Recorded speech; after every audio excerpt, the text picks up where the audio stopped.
Audio Jungle.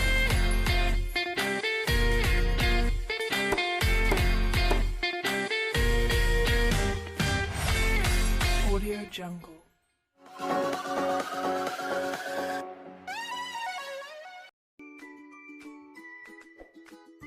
Saya Anissa Armadani akan menjelaskan materi tentang pengertian analisis.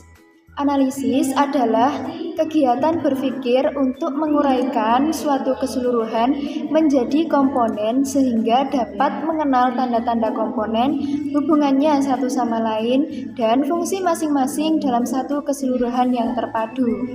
Menurut Harahap, pengertian analisis adalah suatu kegiatan untuk memecahkan atau menguraikan suatu unit menjadi unit terkecil. Nah, dari dua pengertian tersebut dapat disimpulkan bahwa analisis merupakan suatu kegiatan berpikir untuk menguraikan atau memecahkan suatu permasalahan dari unit menjadi unit terkecil. Saya Miladia Nurhayati, NIM 12205193216. Di sini saya akan menjelaskan mengenai tujuan dari analisis. Tujuan adalah hasil apa yang harus dicapai dan kapan waktu untuk mencapai suatu hal tersebut. Kata lainnya itu kayak seperti keinginan. Hal ini disesuaikan dengan definisi organisasi ataupun suatu lembaga, di mana yang pertama yaitu hasil akhir yang diinginkan pada masa mendatang. Untuk yang kedua yaitu merealisasikan keinginan atau harapan dan cita-cita para anggota dalam kurun waktu tertentu. Adapun tujuan dari analisis manajemen strategi diantaranya: 1. Untuk penentuan tujuan yang akan dicapai.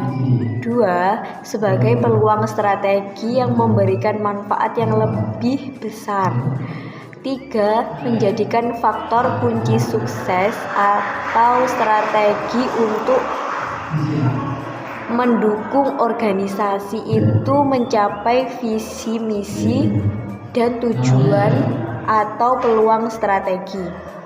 Yang keempat, sebagai faktor-faktor yang lemah akan diperbaiki agar tidak menjadi penghambat kemajuan suatu lembaga atau organisasi. Yang kelima, untuk alternatif pemecahan masalah. Dalam organisasi itu analisis mengenai suatu hal itu sangat perlu, sehingga setelah dianalisis itu kita bisa mengetahui pemecahan masalahnya itu seperti apa. Yang keenam, untuk mengantisipasi terhadap resiko kegagalan atau ancaman pesaing.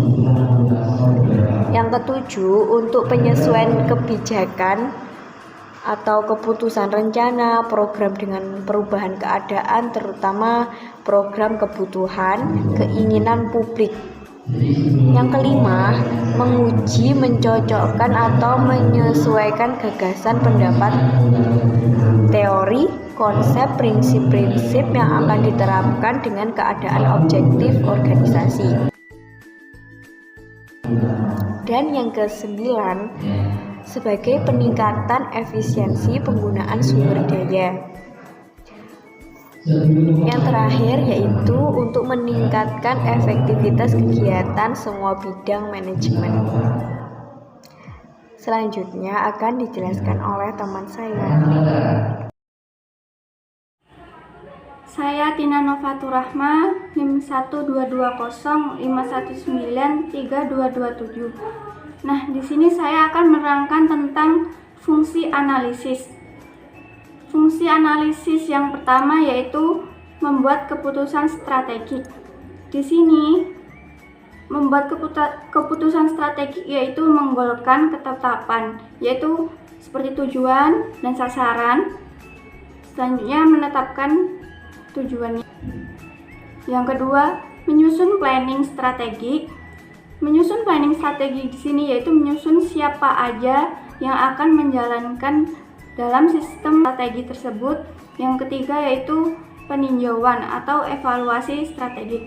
Nah, peninjauan atau evaluasi strategi di sini yaitu meninjau menggerakkan aktivitas operasional pihak-pihak yang menjawab.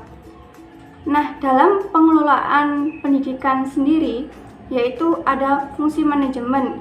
Dalam manajemen di sini ada perencanaan, pengorganisasian, motivasi, dan penyusunan staf. Yang kedua yaitu keuangan, dan yang ketiga yaitu operasi atau operasional, cara pengerjaannya yang berkaitan dengan input, transformasi, dan output dari pengelolaan pendidikan tersebut.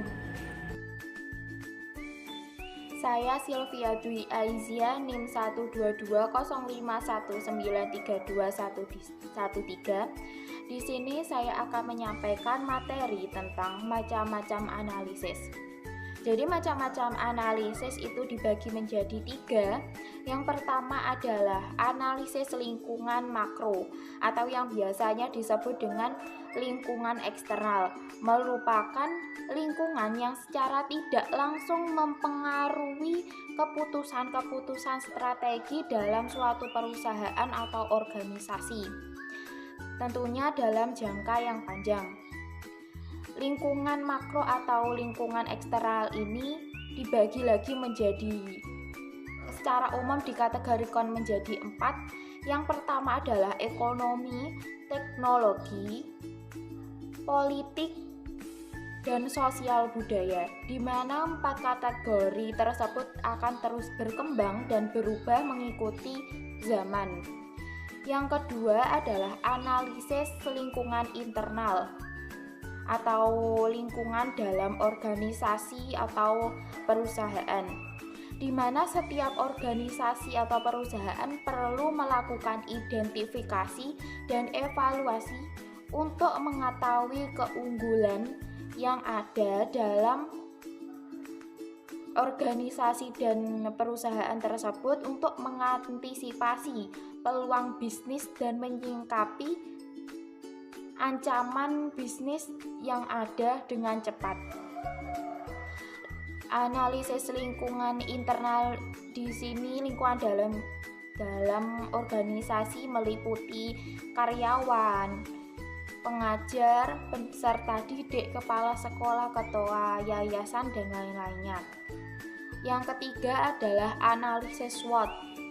Analisis ini merupakan alat yang digunakan untuk membantu menentukan dan mengembangkan strategi, karena dengan analisis ini bisa menggambarkan situasi dan kondisi organisasi atau perusahaan yang sedang dihadapi.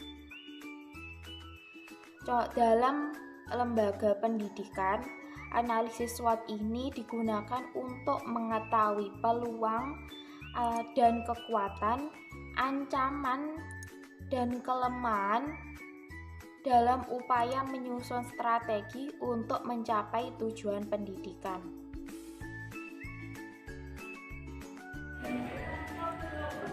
Nah, yang terakhir yaitu cara analisis yang tepat.